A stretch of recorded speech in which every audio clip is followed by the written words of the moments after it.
Hello વિદ્યાર્થી મિત્રો, BSM1 ઈચ્છાવર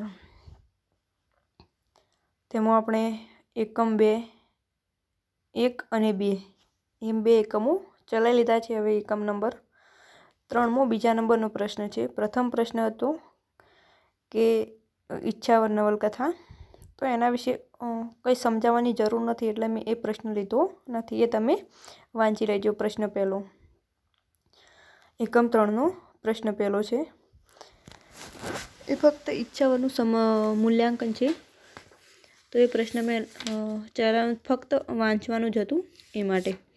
તો આ બીજા નંબરનો પ્રશ્ન છે કે ઈચ્છાવરનું નવલકથાનું સમગ્રલક્ષી મૂલ્યાંકન કરો। અને પહેલો પ્રશ્ન છે કે ઈચ્છાવરની નવલકથાનું કથાવસ્તુ સવિસ્તર લખો, એટલે કે ઈચ્છાવર નવલકથાની અંદર વાર્તા છે તે ફક્ત વાંચવાની છે, તે તમે વાંચી લેજો। તો જોઈએ નવલકથાનું સમગ્રલક્ષી મૂલ્યાંકન।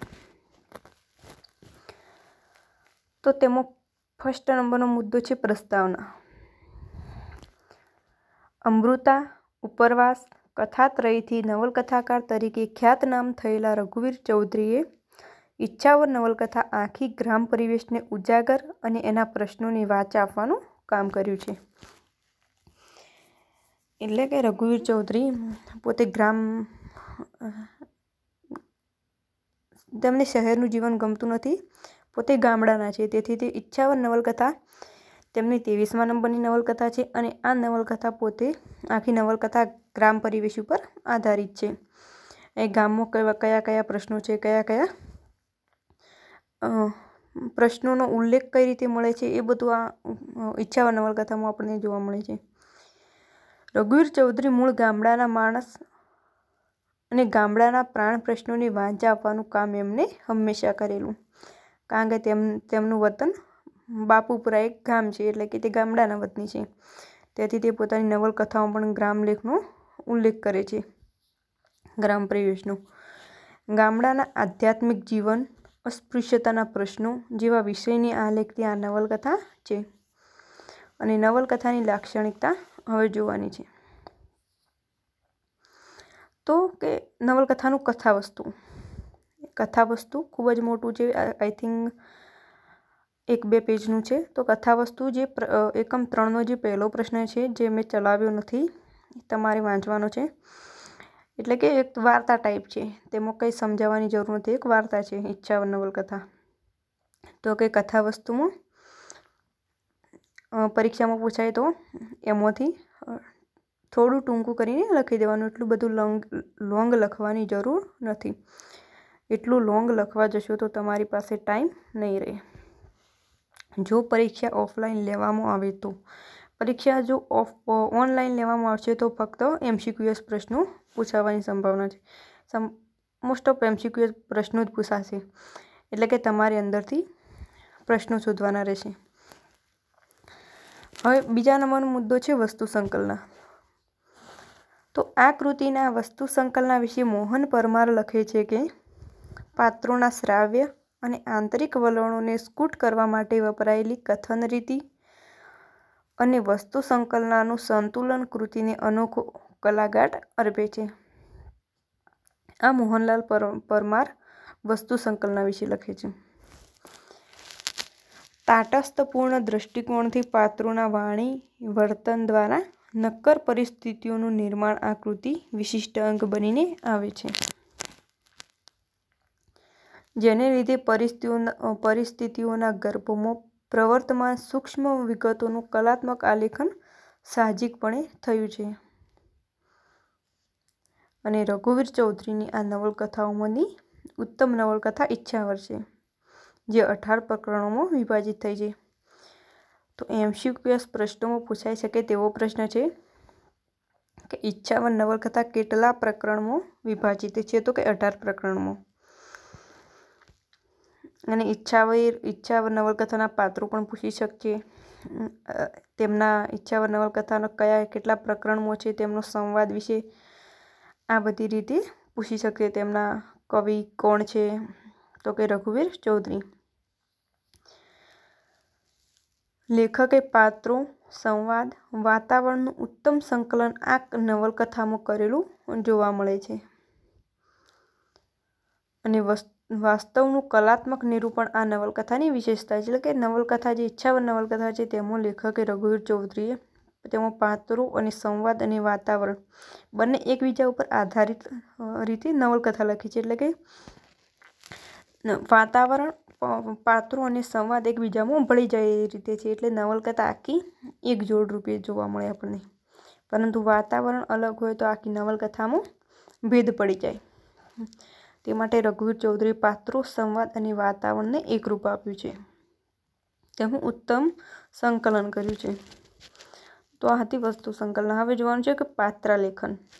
ઈચ્છાવર નવલકથાના પાત્રાલેખનો એટલે કે એમાં કયા કયા પાત્રોનો સમાવેશ થાય છે, પાત્રો કઈ રીતે ઉપસી આવે છે, કેવા પ્રકારના પાત્રો છે તે બધું.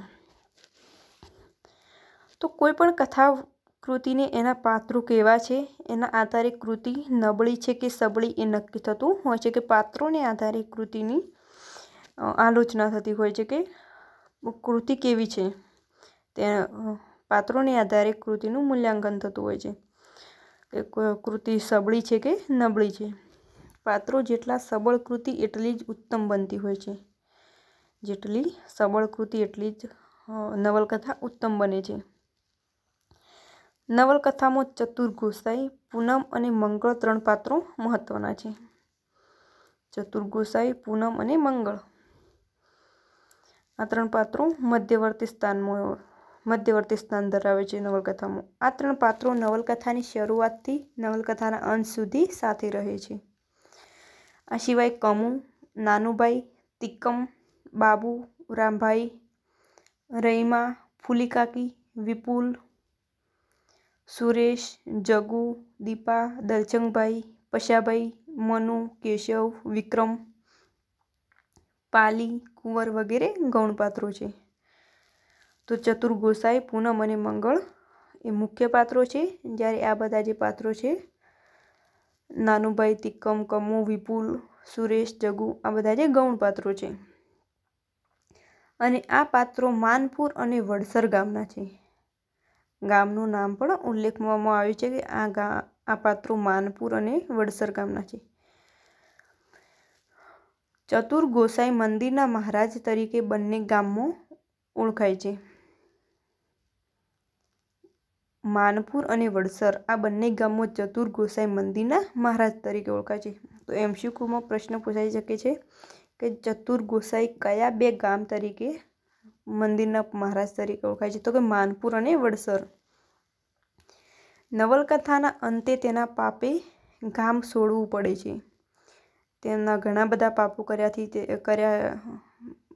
ચતુર ગોસાઈએ ઘણા બધા પાપો કર્યા છે. તેથી નવલકથાના અંતે ચતુર ગોસાઈએ ગામ છોડવું પડશે. અને પૂનમ દલિત યુવતી છે અને મંદિરની વાડીમાં મજૂરી કરવા જતી. એક સુંદર પાત્ર પૂનમનું ઉપસેલું છે કે પૂનમ દલિત યુવતી છે. અને મંગળ ભણેલો અને કેળવણી પામેલો પટેલ યુવાન છે. અને આખા ગામનું ભલું ઈચ્છતો યુવાન એટલે મંગળ. એટલે કે મંગળ એક ભણેલો ગણેલો યુવાન છે અને આખા ગામનું ભલું ઈચ્છે છે. અને આમ પૂનમ એ દલિત યુવતી છે. એટલે આમ બધા જ પાત્રો નવલકથાને મજબૂત બનાવે છે. હવે આવે છે કે માનસિક સંઘર્ષ. માનસિક સંઘર્ષ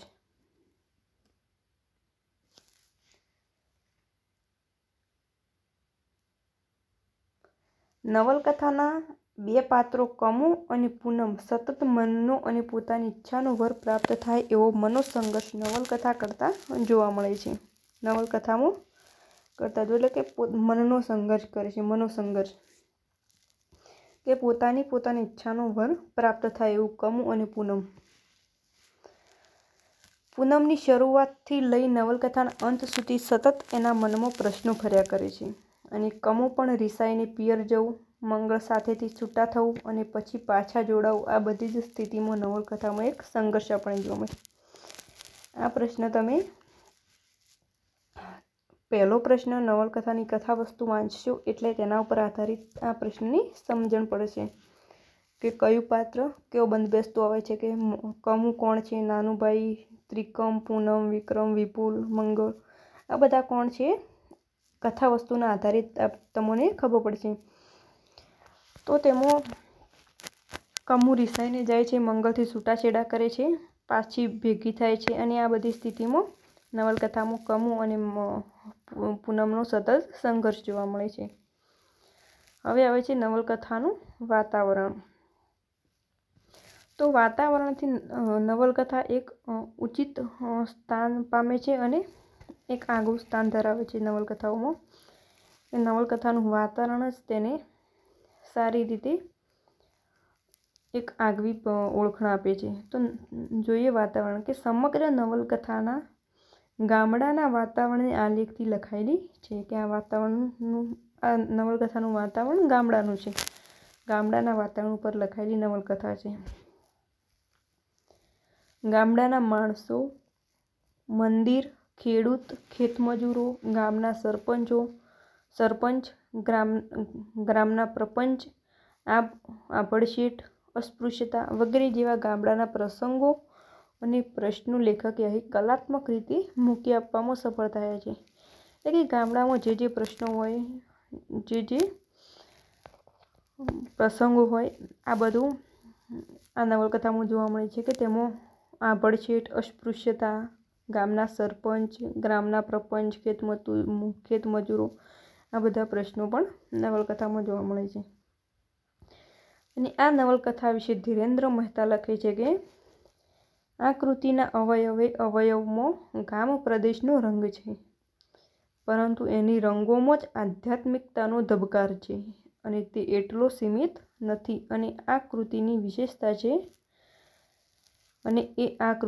વિશેષતા છે. ટૂંકમાં આ કૃતિનું ગ્રામ પ્રદેશનું વાતાવરણ સરસ રીતે આલેખાયેલું છે. ધીરેન્દ્ર મહેતા પણ આ કૃતિના વાતાવરણને ઉત્તમ ગણે છે. ઈચ્છાવર નવલકથા જે છે એનું વાતાવરણ ગામડાનું છે અને ગામડાના વિવિધ પ્રશ્નો પણ કવિ અહીં આલેખ્યા છે. ઈચ્છાવરનું વાતાવરણ અને તેમનું પાત્રાલેખન આ બીજામાં એકરૂપ થઈ જાય તે રીતે આપણને જોવા મળે છે. હવે આવે છે કે ભાષા શૈલી. નવલકથાની ભાષા શૈલી કે કઈ ભાષામાં ગ્રામ પરિવેશમાં તળપદી ભાષા, શુદ્ધ ગુજરાતી ભાષા, કઈ ભાષામાં જે નવલકથા લખાઈ હોય એની ભાષા શૈલી છે. તો તળપદી ભાષામાં આ નવલકથા ઈચ્છાવર નવલકથા તળપદી ભાષામાં લખાયેલી છે. આ નવલકથામાં તળપદી અને જાનપદી ભાષાનો ઉપયોગ લેખકે કર્યો છે. આ તળપદી બોલી નવલકથાની વિશેષતા બની રહે છે. માણસા આજુબાજુના પ્રદેશમાં બોલાતી બોલી આ નવલકથામાં જોઈ શકાય છે. એટલે કે ગાંધીનગરમાં જે માણસા આવેલું છે તેના આજુબાજુના જે પ્રદેશમાં જે ભાષા બોલાય છે તળપદી અથવા જાનપદી, તે ભાષા આપણને આ નવલકથામાં જોવા મળે છે. તો જોઈએ તેના ઉદાહરણો નવલકથાના.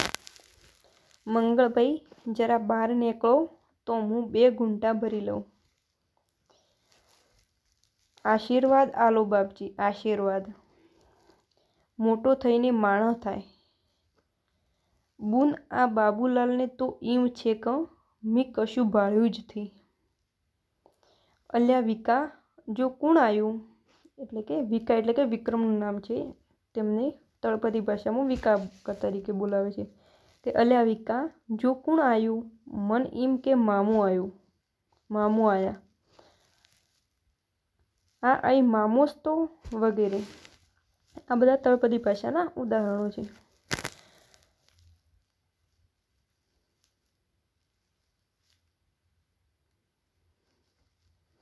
આમ સર્જક શ્રી રઘુવીર ચૌધરીએ બોલીનો સુંદર વિનિયોગ આ કૃતિમાં કર્યો છે, જે તળપદી ભાષામાં જોવા મળે છે.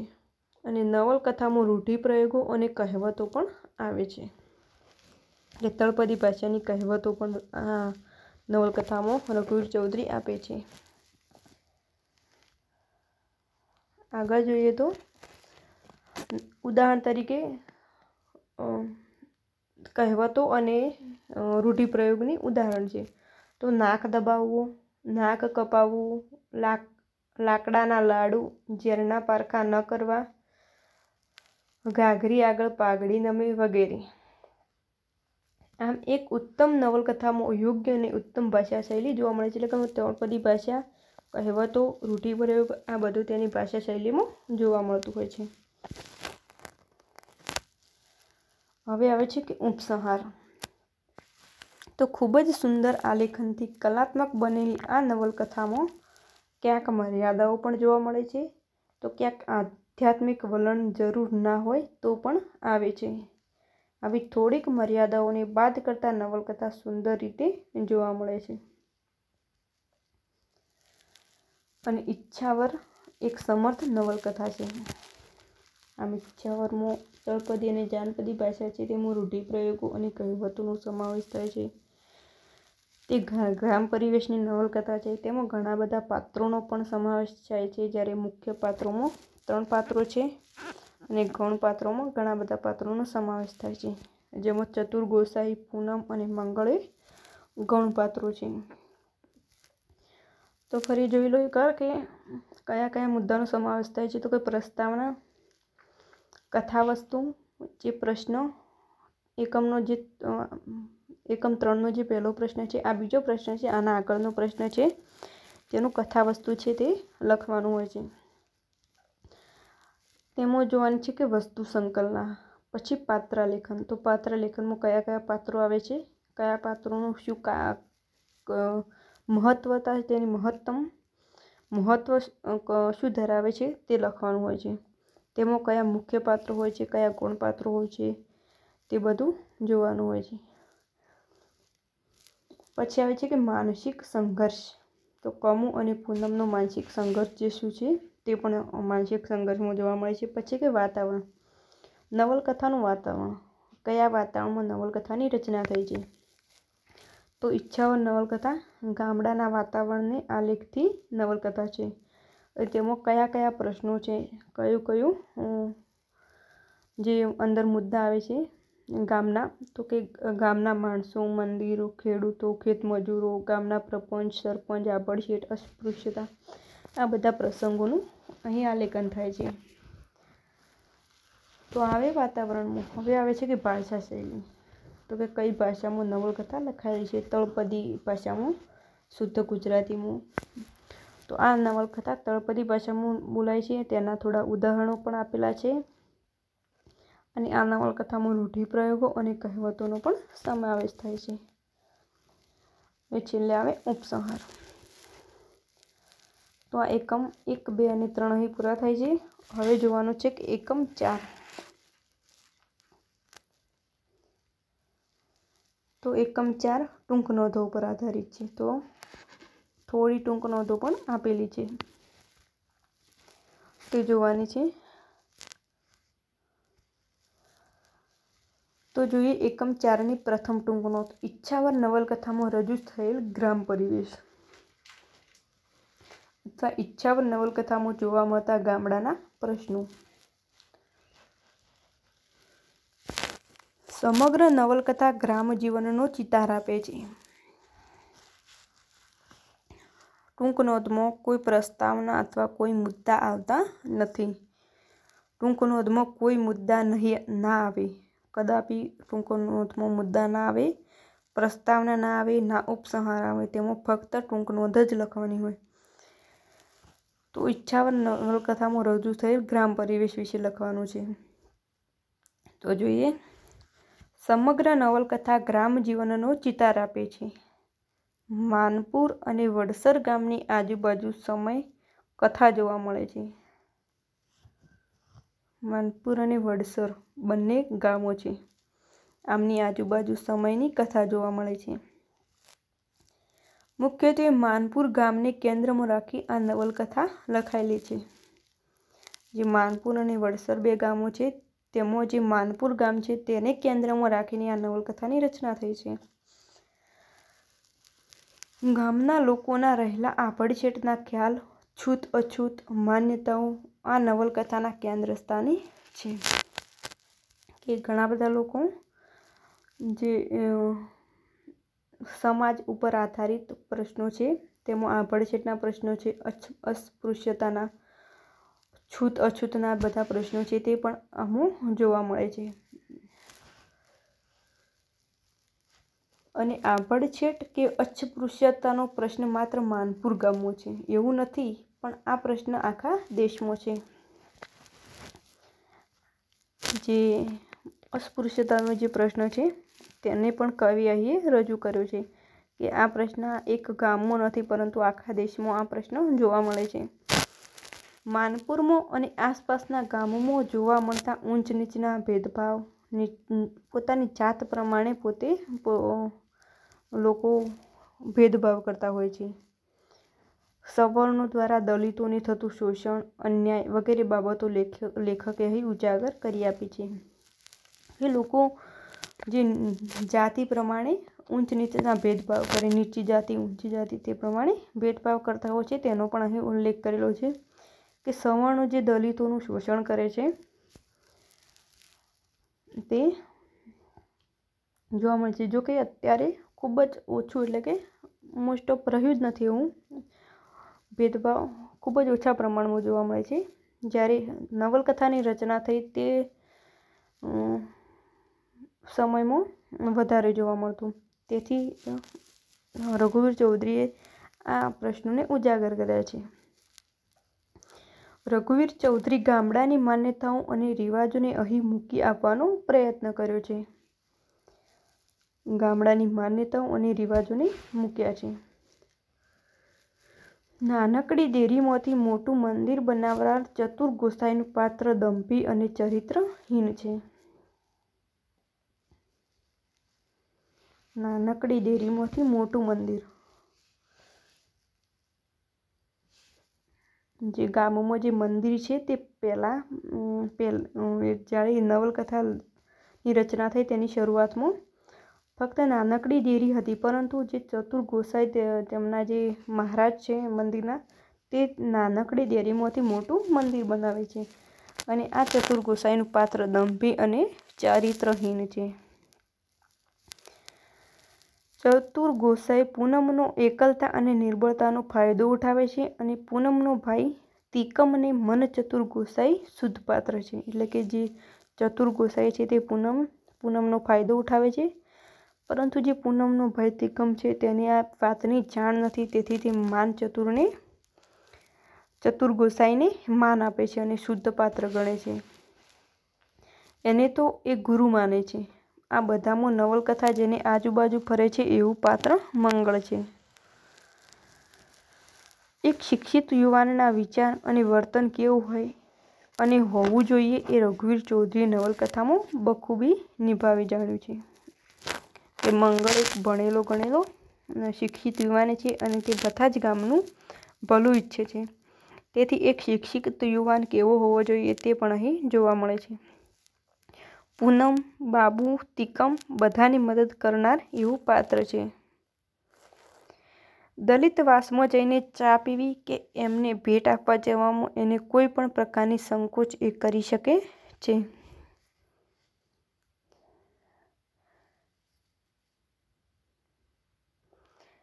ગામડાના ઉદ્ધાર અને પ્રશ્નો માટે તે ચતુર ગોસાઈ, પસ્યાભાઈ જેવા નીચ માણસોથી દુશ્મની પણ વહોરી લે છે. ગામનો ઉદ્ધાર, તે ગામનું ભલું ઈચ્છે છે અને ગામનો ઉદ્ધાર થાય એવા જે પ્રશ્નો માટે જે ચતુર ગોસાઈ મહારાજ છે, પસ્યાભાઈ છે જેવા ખરાબ, એટલે કે અહીં કવિએ નીચ શબ્દ વાપર્યો છે, પણ જે ખરાબ માણસો છે તેમનાથી મંગળ દુશ્મની પણ વહોરી લે છે. તેમના વિરુદ્ધ થઈને ગામનું ઉદ્ધાર કરે છે. નાનુભાઈ તેના સગા કાકા હોવા છતાં એમની ભૂલો એમને મોઢે કહી દે છે. નાનુભાઈ તેમના સગા કાકા છે છતાં તેમની જે ભૂલો કરે છે તે તેમને મોઢે કહી દે છે. ગામના પ્રશ્નોનું નિરાકરણ થાય તે માટે પોતાની ઇજનેરની નોકરી પણ છોડી દે છે. ને આમ સમગ્ર નવલકથા ગ્રામ પરિવેશમાં લખાયેલી છે. ગામડાના આવા અવનવા પ્રશ્નો ઉજાગર થયેલા આ નવલકથામાં જોવા મળે છે. એટલે કે ગ્રામ પરિવેશમાંથી જોવા મળતી આ નવલકથામાં મંગળનું પાત્ર એક ભણેલા ગણેલા યુવાન તરીકે જોવા મળે છે. તો આથી પ્રથમ નવલકથા ઈચ્છાવર. હવે જોવાની છે બીજી નવલકથા ઈચ્છાવર શીર્ષકની યોગ્યતા. ઈચ્છાવર શીર્ષકની યોગ્યતા. ઈચ્છાવર શબ્દનો અર્થ કરવો હોય તો જાતે પસંદ કરેલો વર એવો કરી શકાય. ઈચ્છાવર એટલે કે ઈચ્છા પ્રમાણે મળતો વર એટલે કે ઈચ્છાવર. જાતે પસંદ કરેલો વર ઈચ્છાવરનો અર્થ છે. આમ તો સ્ત્રી પાત્ર પ્રધાન નવલકથા છે અને નવલકથામાં પૂનમ અને બાબુ, કમુ અને મંગળ, પાલી અને તિકમ, ફૂલીકાકી અને નાનુભાઈ, રૈમા અને રામભાઈ જેવા પતિ અને પત્નીના પાત્રો જોવા મળે છે. એટલે કે આ બધા પતિ પત્ની દંપતી તરીકે જોવા મળે છે. જેમાં પૂનમ બાબુ, કમુ મંગળ, પાલી તિકમ, ફૂલીકાકી, નાનુભાઈ, રૈમા અને રામભાઈ આ બધા દંપતીઓ છે આ નવલકથામાં. પૂનમ નામનું પાત્ર આ નવલકથામાં મહત્વનું છે, જે મુખ્ય પાત્ર છે. અને નવલકથામાં ચતુર ગોસાઈ યુવાન હોવા છતાં ભક્તિ અને આધ્યાત્મિક સાથે જોડાયા છે. એટલે પૂનમના મન ચતુર ગોસાઈ ભગવાન બરાબર છે. જે પૂનમ છે એમના મનમાં જે ચતુર ગોસાઈ મહારાજ છે તે ભગવાન બરાબર છે, કારણ કે તે ભક્તિ અને આધ્યાત્મિક સાથે જોડાયેલા છે. પૂનમને બચાવવી એ ઘટના પછી ચતુર ગોસાઈ અને પૂનમ વચ્ચે જે સંબંધો બંધાય છે એમાં કે પૂનમ બધું છોડી પોતાનો વર બાબુ જોડે રહેવા જાય છે, તો અહીં એના મન ઈચ્છાવર કયો છે એ આપણે નક્કી નથી કરી શકતા. કે પૂનમ અને ચતુર ગોસાઈ વચ્ચે સંબંધો બંધાય છે અને પૂનમ આ બધું છોડી અને પોતાનો વર જે બાબુ છે તેમની જોડે જાય છે. તેથી આપણને એ પણ ખબર નથી કે ઈચ્છાવર બંનેમાંથી કયો છે. નવલકથાથી શરૂઆતમાં આપણને એમ લાગે છે કે આ પૂનમનો ઈચ્છાવર ચતુર ગોસાઈ હશે, પણ આગળ જતાં એ માનપુરમાં રોકાતી નથી અને હવે મારા પેટમાં જેનું બાળક છે એની જોડે એટલે બાબુ જોડે રહેવા જવાની તૈયારી બતાવી રહી છે. એટલે નવલકથામાં આવા સંકેતો આપણને મળે છે જે પૂનમનો પુત્ર વિક્રમ ચતુર ગોસાઈનો પુત્ર હોઈ શકે. એટલે કે ઈચ્છાવર નવલકથામાં જે પૂનમ છે તેમના અને ચતુર ગોસાઈના સંબંધ છે અને આ સંબંધ હોવાથી તે પોતાના ગામથી પોતાનો જે પતિ હોય છે બાબુ તેમની જોડે જતી રહે છે. એટલે કે પૂનમનો ઈચ્છાવર ચતુર ગોસાઈ સાથે સંબંધ છે, તે છતાં પણ તે પોતાના પતિ બાબુ જોડે જતી રહે છે. અને તેથી આ નવલકથામાં આપણને જોવા મળે છે એવા સંકેતો મળે છે કે જે પૂનમનો જે પુત્ર વિક્રમ છે વિકુ તે ચતુર ગોસાઈનો પણ પુત્ર હોઈ શકે તેવું અનુમાન લગાવી શકાય છે. અને આ માનપુરમાં ચતુર ગોસાઈ પાસે રોકાતી નથી. એટલે બંનેમાંથી ઈચ્છાવર કયો તે પણ જોવા આપણને ખ્યાલ નથી આવતો. પૂનમના નવલકથાના અંતે આ ચતુર ગોસાઈથી દૂર થતી જોવા મળે છે. એટલે કે તે માનપુરમાં રોકાતી નથી અને પોતાના પતિ બાબુ જોડે જતી રહે છે. નવલકથામાં એક બીજું પાત્ર છે કમુનું. કમુ અને મંગળ, તેમનો પતિ છે મંગળ. તે મંગળથી છૂટાછેડા લે છે, પાછી ફરી આવે છે મંગળ જોડે. તો આ પાત્ર સ્વતંત્ર અને પોતાની ઈચ્છા મુજબનો વર પામવા માટે મંગળથી છૂટી થાય છે. કમુ મંગળથી છૂટી થાય છે અને કમુને થોડોક સમય ગયા પછી એવો અહેસાસ થાય છે કે હું જે પ્રકારે ઈચ્છા કરું છું એવો વર તો મંગળ જ છે. કમુ મંગળને છોડીને જતી રહે છે, પરંતુ પાછળથી તેને એવો અહેસાસ થાય છે કે મારી જેવી ઈચ્છા છે કે મારે કેવા પ્રકારનું વર જોઈએ એ વર તો મંગળ એ જ પ્રકારનું છે. તેથી તે મંગળ જોડે પાછી આવે છે અને કમુનું હૃદય પરિવર્તન થાય છે અને બંને એક થાય છે. કમુ અને મંગળ ફરીથી એક થઈ જાય છે. આમ છૂટાછેડા થઈ ગયા હોવા છતાં ફરી ભેગા થાય છે મંગળ અને કમુ. અને કમુને મંગળમાં ઈચ્છાવર દેખાય છે. કમુને મંગળમાં ઈચ્છાવર દેખાય છે અને ફરી ભેગા થાય છે. આમ નવલકથાનું શીર્ષક રઘુવીર ચૌધરીએ ઈચ્છાવર આપ્યું છે એ કથા વસ્તુને જોતાં બિલકુલ યોગ્ય આપ્યું છે અને આથી નવલકથાનું શીર્ષક યોગ્ય અને યથાર્થ છે. તેથી આ નવલકથાનું શીર્ષક છે ઈચ્છાવર, એટલે કે કમુને પોતાનો ઈચ્છાવર તરીકે ઈચ્છાવર મંગળમાં દેખાય છે કે મંગળ જ પોતાનો ઈચ્છાવર છે. જ્યારે પૂનમનો ઈચ્છાવર કયો છે તે આપણને જોવા મળતું નથી, કારણ કે તેના સંબંધો ચતુર ગોસાઈ સાથે છે, પરંતુ એ માનપુરમાં રોકાતી નથી અને પોતાના પતિ બાબુ જોડે જવાની તૈયારી કરે છે.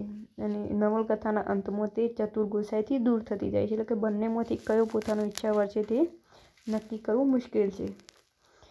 જ્યારે કમુને મંગળમાં જ પોતાનો ઈચ્છાવર દેખાય છે, એટલે કે આ નવલકથાનું શીર્ષક ઈચ્છાવર યોગ્ય યથાર્થ લાગે છે. તો આ હતી બીજા નંબરની ટૂંક નોંધ, ઈચ્છાવર શીર્ષકની યોગ્યતા. આગળ કદાચ